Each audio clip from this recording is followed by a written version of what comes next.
하나님 말씀을 함께 찾아 봉독하겠습니다. 누가복음 22장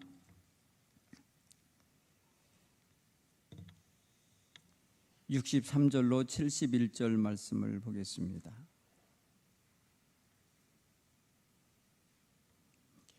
누가복음 22장 63절로 71절의 말씀을 우리 교독하도록 하겠습니다. 지키는 사람들이 예수를 희롱하고 때리며 그의 눈을 가리고 물어 이르되 선지자 노릇하라. 너를 친 자가 누구냐 하고 그 외에도 많은 말로 욕하더라. 나리샘의 백성의 장로들 고 대제사장들과 서기관들이 모여서 예수를 그의 공회로 끌어들여 이르되 네가 그리스도이거든 우리에게 말하라. 대답하시되 내가 말할지라도 너희가 믿지 아니할 것이요 내가 물어도 너희가 대답하지 아니할 것이니라.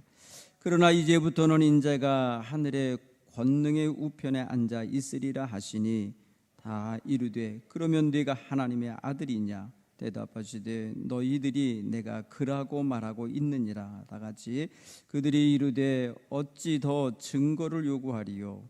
그가 친히 그 입에서 들었노라 하더라. 우리가 친히 그 입에서 들었노라 하더라. 아멘. 요한복음 11장 50절로 53절의 말씀을 제가 봉독해 드리겠습니다. 한 사람이 백성을 위하여 죽어서 온 민족이 망하지 않게 되는 것이 너희에게 유익한 줄을 생각하지 아니하는도다 하였으니 이 말은 스스로 함이 아니요 그 해의 대제사장이므로 예수께서 그 민족을 위하시고 또 그 민족만 위할 뿐 아니라 흩어진 하나님의 자녀들을 모아 하나가 되게 하기 위하여 죽으실 것을 미리 말함이로라. 이날부터는 그들이 예수를 죽이려고 모의하니라. 아멘. 할렐루야.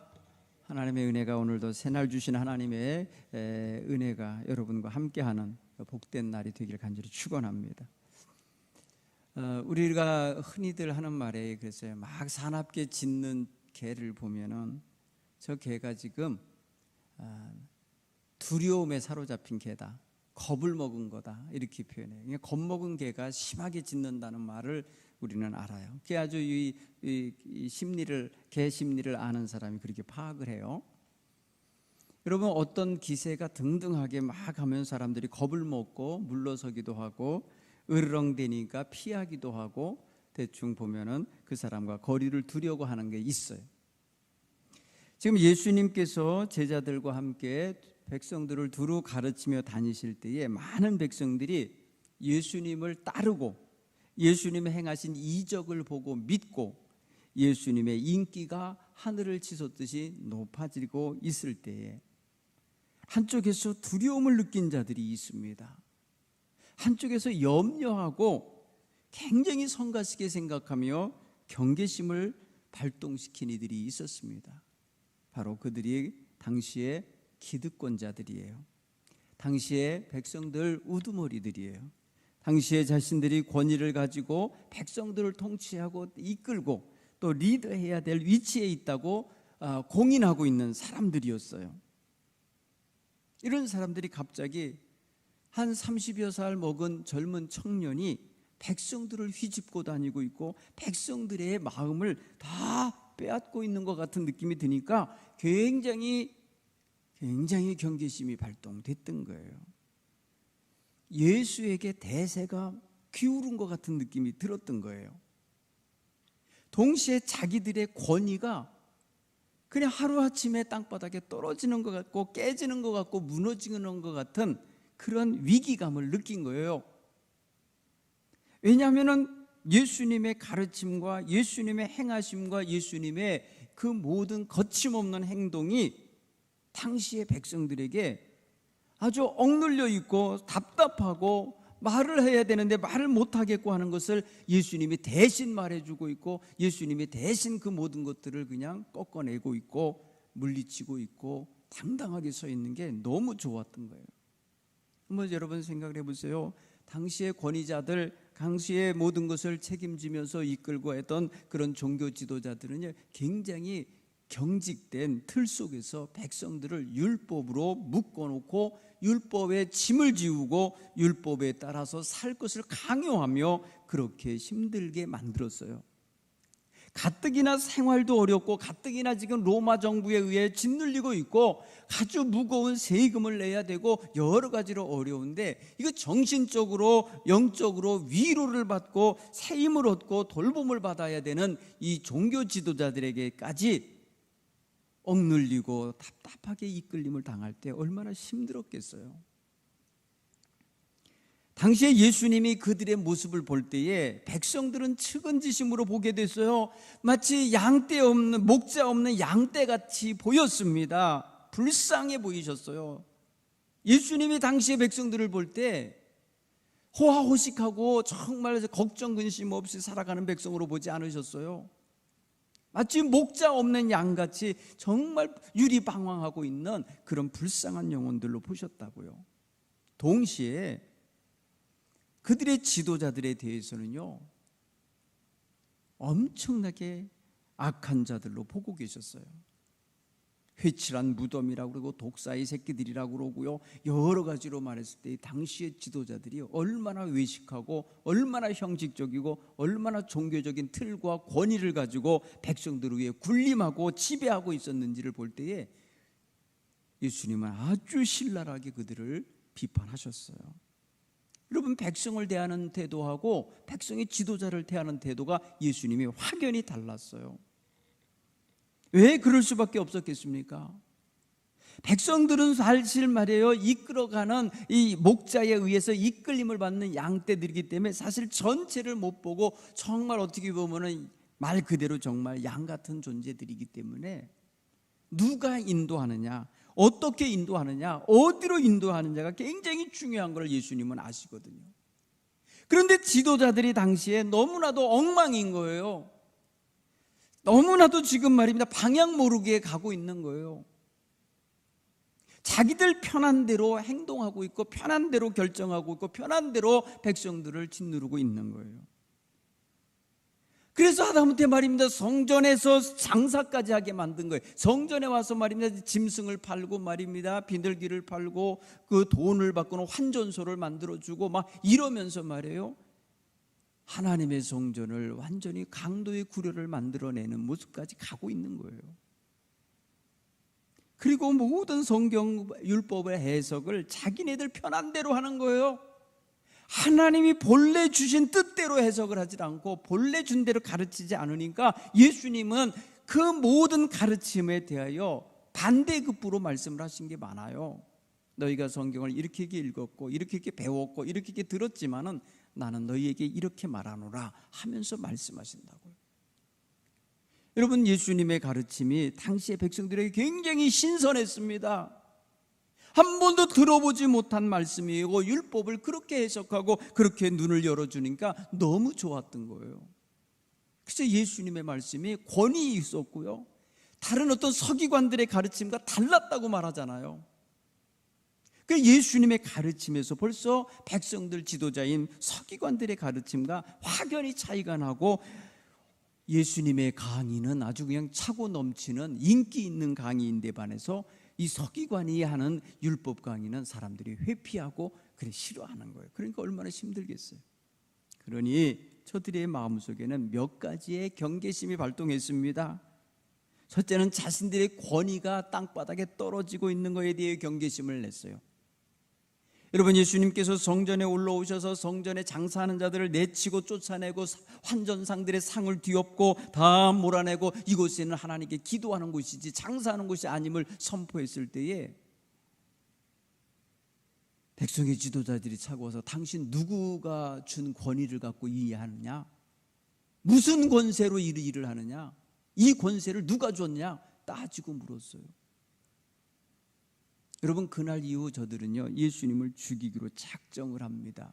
여러분, 공간복음서에서 예수를 죽이려고 하는 분위기는 예수님이 예루살렘에 입성하셔서 성전을 청결하게 정리하고 난 다음부터 구체적으로 나타납니다.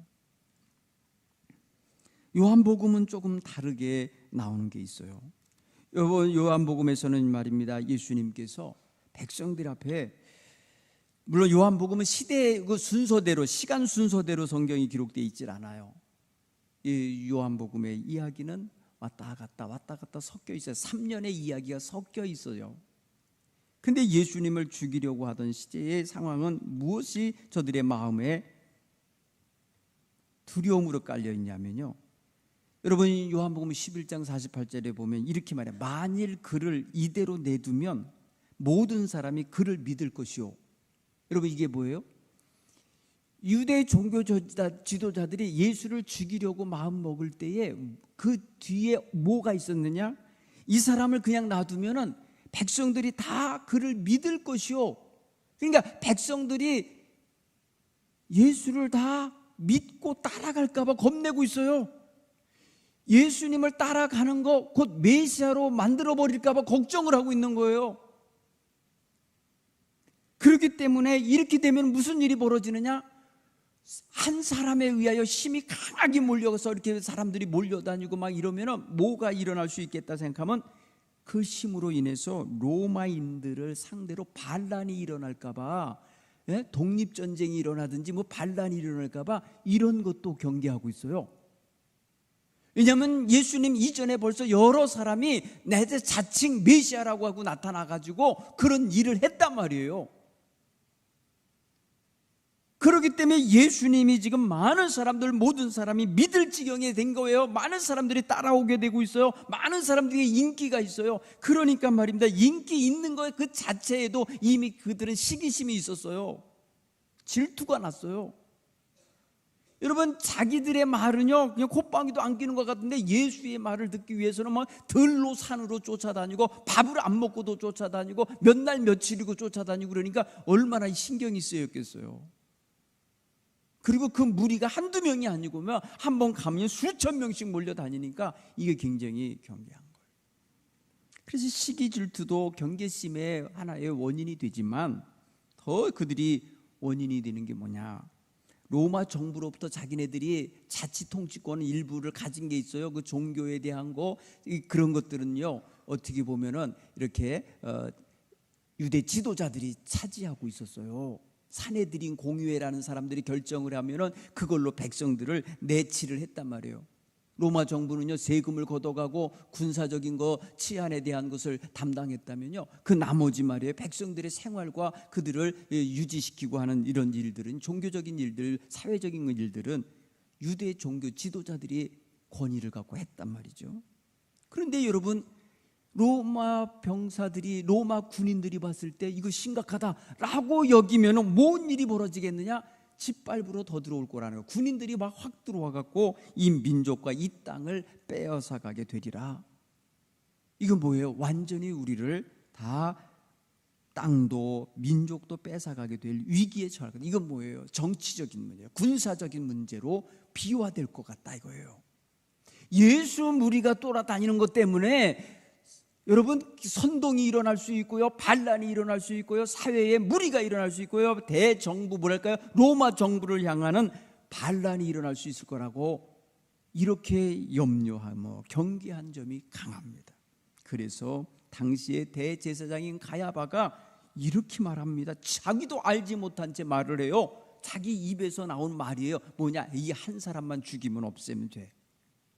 제일 우두머리, 머리 역할하고 있는 예수 한 사람만 죽이면 백성들 모두 안전해, 이거예요. 여러분 오늘 성경 본문의 말씀에 한 사람이 백성을 위하여 죽어서 온 민족이 망하지 않게 되는 것을 너희 왜 몰라? 이게 얼마나 유익한 길인데 왜 생각 못해? 이렇게 말입니다. 그 당시에 대제사장이 백성 지도자를 이 공의회 회원들에게 그렇게 말을 한 거예요. 여러분 로마 정부가 이 이스라엘 백성을 짓밟아 없앨 수도 있고 뺏을 수도 있고 완전히 주권을 이제는 완전히 침탈할 수 있고 완전히 자기들을 흩어놓을 수도 있고 다른 나라로 포로로 끌고 갈 수도 있고 하는 이런 위기감이 느껴지니까 자기 조상들이 그렇게 당한 적이 있었잖아요. 바벨론에 끌려간 경험이 있잖아요. 나라가 쫄딱 망하고 다 깨진 적이 있었잖아요. 그런 걸 두려워해 갖고 지금 말입니다, 이들은 로마 정부의 눈치를 보고 있는 거예요. 로마 정부에게 시비거리가 되지 않게 하고 싶어서 지금 예수의 무리, 예수의 이 도당을 없애려고 하는데, 간단한 거는 예수만 없애면 되는 거예요. 그냥 머리만 자르면 된다고 생각하는 거예요. 이게 여러분 정치적인 꼼수가 거기 들어있는 거예요. 종교적으로나 사회적으로도요, 예수님은 성가신 존재였어요. 자기네들의 권위를 깨뜨리고 자신들이 가르침이 정말 잘못된 가르침이라는 게 백성들에게 백일하에 드러나게 만들고, 자신들이 얼마나 외식하고 형식하는 지도자들인지를 고발해놓고 다 드러내냈기 때문에 아주 채신머리가 뚝 떨어졌어요. 백성들에게 말입니다. 아주 그냥 이제는 외면당하는 지도자가 된 거 너무 화가 나요. 그렇기 때문에 그것 때문에도 예수를 없애고 싶은 거예요. 눈에 가신 거예요. 그런가 하면 예수가 말입니다, 율법의 권위를 떨어뜨려요, 성전의 권위를 무너뜨렸다고 하는 소리가 들려요. 그러니까 성전을 무너뜨리면 내가 3일 만에 세울 거라고 말도 하고요. 율법의 말입니다, 모든 것들은 말입니다, 이제는 율법을 폐기하고 율법의 가르침을 다 폐기하고 있는 것 같이 보인 거예요. 그래서 성가셨고 눈에 가시 같은 거예요. 거기다 대고 예수를 하나님이 보내신 자기가 하나님의 아들이라고 그래요, 왕이라고 그래요, 주님이라고 부르는 사람도 있어요, 메시아라고 부르는 사람도 있어요. 이거 완전히 신성모독이야. 그래서 여러분, 신성모독죄가 예수님에게 걸머져져요. 자신들보다 백성들에게 인기가 있고 신임을 얻고 이적과 기사까지 막 나타내요. 죽은 자도 살렸다고 그래요. 병자 살리고 있어요. 귀신 들린 자 살리고 있어요. 온갖 말입니다, 악령에 사로잡힌 이들을 바로 하고 있으니까 자기네들이 못하는 걸 하고 있단 말이에요. 너무너무 경계가 되는 거예요. 이찬조찬 그냥 없애버리자. 그런데 어떻게 죽일까? 여러분, 누가복음 20장에서 이들이 이런 꾀를 내요. 예수를 어떻게 죽일까 음모하기 시작하고요. 그런데 백성이 두려워. 잡아들일 때, 예수를 잡아가려고 하면 둘러싼 사람들이 돌 던질 것 같고 자기네들에게 완전히 말입니다 저항할 것 같으니까 두려워. 백성을 두려워해서 함부로 못한 건 있어요. 그러니까 무엇을 빌려서 하려고 하냐? 로마 총독의 힘을 빌려서 잡으려고 그래요. 그래가지고 어떻게 하냐? 누가복음 20장 20절에 보면은 그들이 엿보다가 예수를 총독의 다스림과 총독의 권세 아래 넘기려 하여 정탐꾼들을 곁에 붙여서, 소위 말해서 요즘에 말하는 뿌락지들이에요. 간첩 같은 자들을 옆에다 붙여서 항상 예수를 따라다니게 하고, 예수에게서 책 잡힐 만한 것이 뭐가 나오는지, 로마 정부에 대하여 책 잡힐 만한 게 뭐가 있는지를 찾아내고 책 잡힐 것이 있도록 만들게 만들었어요. 조작을 했다고요. 어떻게 하느냐면요, 예를 들어서 이런 거예요. 자기네들을 말입니다, 이 제사장들이 보낸 사람이 예수님을 따라다니면서 몇 날 며칠이고 따라다니면서 곁에 보여주다가 이래요. 아, 예수님 정말 저희들도 예수님 보니까 정말 멋진 분이에요, 의로우신 분이고 선하신 선생님이시네요, 이러면서 말이에요 테스트 자꾸 해요. 율법에 대한 거 테스트하고요. 그런가 하면은 로마 정부에 대한, 이 정부에 대한 정치적 생각 내지는 이런 반감이 어떤 게 있는가를 찾아내려고 그래요. 그래서 한 게 뭐냐면, 스스로 그들이 의인인치 하면서 예수님께 말을 걸어서 책을 잡으려고 해요. 그러면서 물어요. 예수 선생님, 당신이 가르치는 말씀 다 옳고 좋고, 사람을 당신은 외모로 취하지도 않고 진리로서 하나님 말씀을 가르치시는 것 같습니다.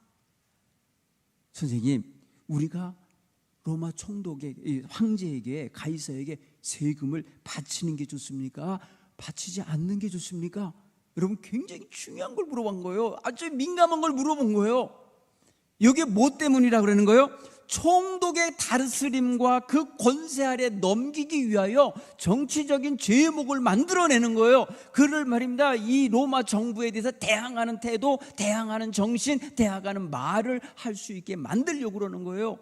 그래갖고 세금을 내야 될까요, 말아야 될까요? 세금의 문제는요, 당시 로마 정부 권한일 거예요. 근데 바치지 말아라 그러면 끌려 들어가게 돼 있어요. 그러니까 예수님이 가이사의 것은 가이사에게, 하나님의 것은 하나님께 드려라 하면서 지혜롭게 말씀하자 저희들이 그 말을 능히 책을 잡지 못하고 그의 대답을 놀랍게 여기고 침묵하였더라, 이렇게 돼 있어요. 그렇죠? 여러분, 여기서 만약에 예수님의 제자들이 전부 옆에 옆구리에다 칼을 차고 돌아다녔다든지, 예수님을 따라다니는 자들 가운데 품에 말이면 다 검을 갖고 다니는 애들이 있었다는 게 발각됐다. 그러면 예수님은 그냥 그들의 깡패들의 두목이 되는 거예요. 그래갖고 아마 또 잡혀 들어갈 이유가 됐을 거예요. 예수님이 나중에서야, 겟세마네 동산으로 가기 직전에 예수님이 나중에서야 너네들 검을 좀 준비해라. 우리에게 2개 있어요. 벌써 2개 갖고 있었어요. 보니까 호신용으로 갖고 있었는데 갖고 있어요. 그럼 족하다 이러고 그냥 가시는 거예요. 왜? 나중에 그 불량자들과 한패였다, 한 동료였다라는 걸, 그거를 성경이 말하니까 그냥 그대로 이루게 하기 위함이라 그런 거예요. 사랑하는 성도 여러분, 예수님은 폭력주의자가 아니에요. 그렇기 때문에 폭력을 가지고 나라를 뒤엎어서 개혁하려고 하신 분이 아니에요. 사랑하는 성도 여러분, 보십시오. 지금 이 시대를 보셔야 돼요. 이 시대에 말입니다, 30대 젊은이들이죠. 예수님 젊은이에요.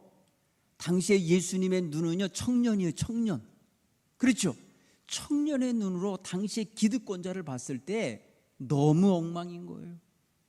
이 시대의 청년이 말입니다, 교회에 말입니다 60대 70대 아니면 이 장로님들이나 권사님들의 이 큰 그룹을 볼 때 어떤 느낌이 들 건가를 봐야 돼요. 왜 20대 30대가 교회를 떠나고 교회에 들어와 있기를 싫어하는지를 우리는 봐야 돼요. 그들이 진리라는 뜻은 아니에요. 그들이 선을 갖고 가는 존재라고 보는 건 아니에요. 그런데 뭔지 모르지만 그들이 함께 어울릴 수 없고 함께 있을 수 없는 답답함이 있고 짓눌림이 있고, 내지는 함께 교제할 수 없는, 소통이 안 이루어지는 이런 건 있는 게 분명해요. 우리 교회는요, 이 역사적 현실 속에 발을 딛고 있는 교회예요. 그렇기 때문에 이 현실 속에서 우리는 교회가 그리스도의 가르침과 성경의 진리의 말씀을 온당하게 가르쳐야 함과 동시에 언어 코드를 가져야 돼요. 이 시대에 정말 소통할 수 있는 언어 가져야 돼요. 옛날 거 옛날이요 하면서 그 고집스럽게 그거 가지고 있어서는 안 되는 거예요. 여러분, 옛날이요 하는 그분들이 지금 젊은이들을 이끌 수 있을 것 같아요? 한마디로 말해 자기 자식도 교회 못 데리고 나오고 있는 상황인데요. 여러분, 옛날에 즐거웠고 교회에서 열심히 했고 말입니다, 수련회 하고 뭐 했던 사람들, 그래갖고 막 은혜 받았다는 사람들이 지금 자기 자식을 예수님 믿게 하고 있냐는 거예요. 안 되고 있는 게 뭘 말하는 거예요? 세대 차이 느끼고 있는 거고 소통이 안 되고 있는 거 아니에요. 여러분, 절대로 이 모든 일들을 우리의 생각대로 될 거라고 생각하고 착각하고 가면 안 되는 거예요. 엄마나 잘 믿어, 아버지나 잘 믿으시라고, 예수님이 뭐라고 가르쳤는지 엄마 아버지나 잘 믿으라고 이렇게 비난할 때 여러분 할 말이 없는 거예요. 오늘 걔네들이 옳아서가 아니에요. 그들이 완전 진리 위에 서 있었기 때문이 아니라 이미 외식하고 있고 형식적으로 살고 있고 믿음과 생활이 일치되지 않고 있는 걸 보고 있는 거예요. 여러분, 제가 충격적인 이야기를 하나 들었어요. 한 목사님 사모님이 외국인 사역을 하는데요, 외국에서 국제 결혼을 해갖고 우리나라에 들어와 있는 외국 며느리가 있어요. 우리나라 말 잘 못해요. 그래서 그냥 머리 숙이고 그냥 아무것도, 외국에서 많이 배우고 온 사람이에요. 그 외국에 와서 이제 한국에 와서 한국말을 못 들었는데 나중에 말을 배우고 막 이렇게 보니까 아이고, 자기 시어머니가 그동안 자기를 대할 때 쓴 말들을 기억하고 이 말이 뭐냐고 물어봤더니 다 욕이더라는 거예요. 자기를 저주하고 자기를 욕한 소리들이라는 거예요. 근데 그 사람이 교회 다니는 권사야. 기가 막힌 거예요. 여러분, 외국인이 우리나라에 와서 우리나라 말을 배우고 보니까 우리나라 말 뜻을 알게 됐는데, 그 말을 자기에게 해준 말을 보니까 다 자기를 저주하고 욕하고 못났다고 깎아내리고 이런 소리였던 거예요. 그래서 그랬다는 거예요. 어머니, 교회 왜 안 가? 예수 왜 믿어? 교회 왜 믿어야 돼? 그랬다는 거예요. 자기는 불교 속에서 있다 왔는데 그러지 않는다는 거예요. 자기는 불교 속에서 살고 온 태국 사람이에요. 그런데 말입니다, 그렇게 살면 안 되는 거 알아요. 남을 저주하고 그러지 않아요. 벌 받는 걸 알고 있기 때문에 함부로 안 한다는 거예요. 그런데 예수 믿는 사람이 그랬다. 교회 왜 다녀? 왜 다녀야 돼? 나 엄마같이 될까 봐 못 가. 그런다는 거예요. 자,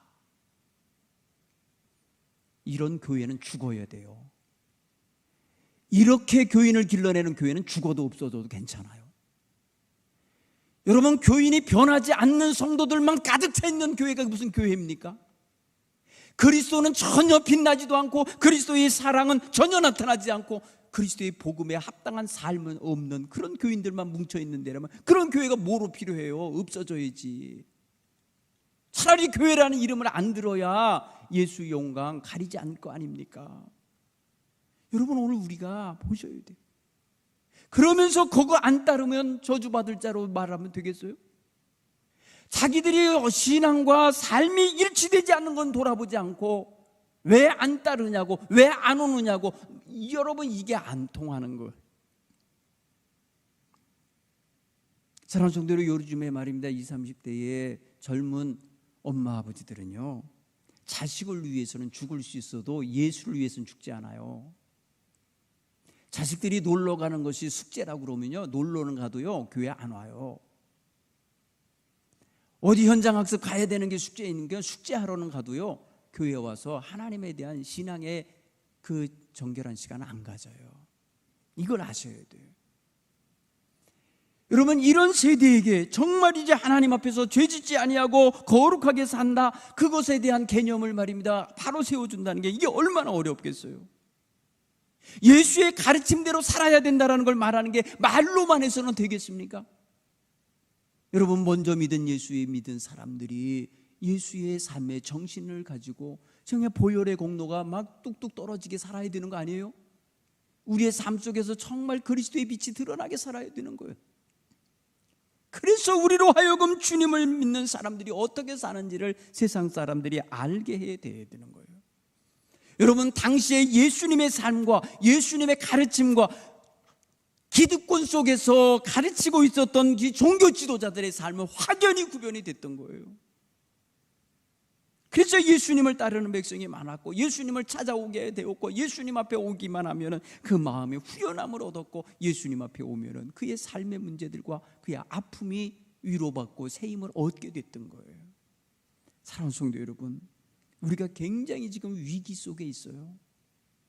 그러니 그 위기를 만들어내는 이 세상을 여러분 탓할 것이 아니라 이 세상을 품을 수 있는, 이 세상으로 하여금 교회를 의지하고 교회를 바라보고 올 수 있도록 우리가 참된 그리스도인의 삶을 살아내야 할 줄로 믿습니다. 단순히 자기 눈에 가시 같고 자신에 대하여, 삶에 대하여 지적하고 가르치게 되면 그게 싫어가지고 말이에요, 자신의 기득권을 지키려고 하는 데만 연연하면 안 돼요. 형식화된 거를 몰라요. 굳어버린 걸 몰라요. 자기 틀이 항상 옳은 줄 알아요. 위험한 생각이에요. 자신이 옳다고 생각한 게 딴 사람이 옳지 않다고 볼 때는 생각을 바꿔야 되는 거예요. 아, 그렇게도 보이냐, 그럴 수도 있구나, 이러면서 객관성 있는 눈을 가져야 돼요. 너무 주관적인 거예요. 너무 주관적이다 못해 독선적인 거예요. 독선적이다 못해 배타적인 거예요. 그러니 누가 가까이 들어옵니까? 그러니 누가 들어옵니까? 누가 가까이 하고 싶겠습니까? 이런 것들을 깨트려야 되는 것입니다. 사랑하는 성도 여러분, 오늘 우리는 예수님이 고난당하시고 죽으시는 이유 속에는요, 뒷면에는 이런 불편함을 갖고 있는 자들이 쫙땅을 한 거예요. 예수님을 십자가에 죽게 만든 자들의 대부분의 속셈은 뭐예요? 예수가 없어졌으면 좋겠는 거예요. 자신들에게 도전하는 자가 없었으면 좋겠는 거예요. 자신들의 권위, 자신들의 그동안에 가르친 그 아름답게 생각했던 거, 자기네들대로 안전하다고 생각했던 거, 자기네들대로 의롭다고 생각했던 것이 전부 다 깨트려지고 부서지고 이것들이 잘못된 틀이라는 것을 예수님이 말씀하실 때 너무 싫었던 거예요. 사랑하는 성도 여러분, 예수님을 싫어한 이유는 그거예요. 그가 유대인이 아니었어도 아니에요. 이방인이라서도 아니에요. 그가 정말 못난 흉악한 사람처럼 보여서 악을 저지르고 다녀서가 아니에요. 여러분, 선을 행해도 그렇게 행할 수 없죠. 죽은 자를 살리고 말입니다, 병든 자를 고치고 귀신 들린 자를 바로하고 말이에요. 이런 거 얼마나 좋아요. 그렇지 않습니까? 그런데 그런 건 안 보여요. 여러분, 저와 여러분의 삶 속에 정말 주님이 뭘 원하시는지 보고 우리는 이 시대에 정말 하나님의 뜻을 분별하고 그 뜻에 합당하게 살고 싶은 귀한 마음을 갖고 서야 됩니다. 여러분, 여기 지금 희생양이 되고 있는 예수님을 보셔요. 완전히 예수님은 희생양인 거예요. 왜? 저 한 사람을 없애는 것이 우리 모두를 위해서 좋아. 그런데 놀랍게도 이건 지가 무슨 말을 하는지도 모르고 했다 그랬잖아요, 성경에. 그 뭐예요? 예수님이 실제로 하나님의 프로그램 속에서는 예수님이 한 사람이 모든 사람의 죄를 위해서 죽으시는 거예요. 유대 지도자들은요, 예수님이 한 사람의 반역자 같은 기질이 있는 사람을 한 사람을 제거하면은 사회가 안정되고 백성이 로마 정부로부터 안전할 거라는 생각을 하게 만들었잖아요. 그런데 하나님은 예수님을 통하여 이스라엘 백성뿐 아니라 온 세상 많은 사람들이 다 평안해지게, 죄에서 자유함을 얻게, 그 권세에서 벗어나게 되는 은혜를 주시려고 이 일을 지금 하나님도 거기에 하나의 복선을 깔고 같이 가고 계신 거예요. 역사의 현실은 지금 이렇게 흐르잖아요. 예수 제거하고 싶고 정치적 범으로 문들려고 하는데, 하나님은 그 역사 이면에서 뭘 하시느냐? 하나님은 이 독생자를 십자가에 죽게 함으로 모두를 구원하고 싶은 이 수맥을 깔고 계시다는 거예요. 위에서는 말입니다, 별의별 일이 벌어지고 있죠. 그래서 예수를 제거하려고 하는 그 죽음 그 자체가 저들에게는 속 시원하게 가시를 빼내는 거고 눈에 가시를 제거하는 거지만, 하나님께 있어서는 희생양이 되고 어린 양이 되고, 그래서 모두를 죄의 권세에서 자유케 하는 일이 되게 하나님 그 역사를 이용하고 계신 거예요.